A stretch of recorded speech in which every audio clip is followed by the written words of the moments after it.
Let's learn with Park Chilik. Today we're going to learn about sound energy.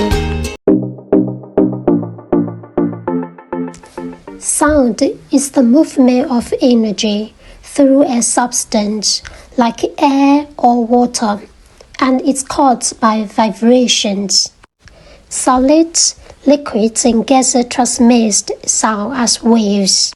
Sound energy travels in the form of waves.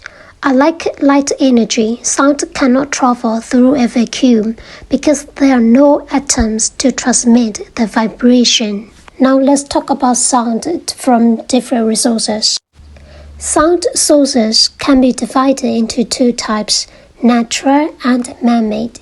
Examples of natural sources are animals, wind, flowery streams, and volcanoes.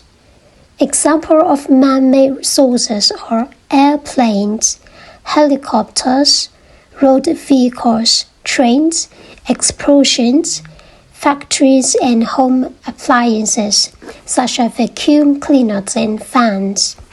Generally, sound waves travel most quickly through solids, followed by liquids and then by gases. Sound travels through solid from 5,000 meters to 6,000 meters in a second.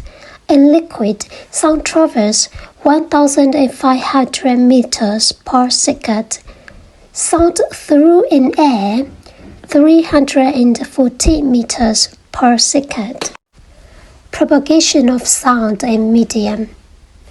Sound needs a material medium for their propagation like solid, liquid, or gas to travel because the molecules of solid, liquid, and gas carry sound waves from one point to another.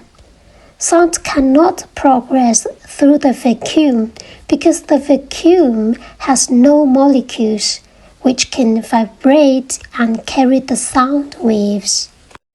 Hope you enjoyed this lesson. See you next time. Bye.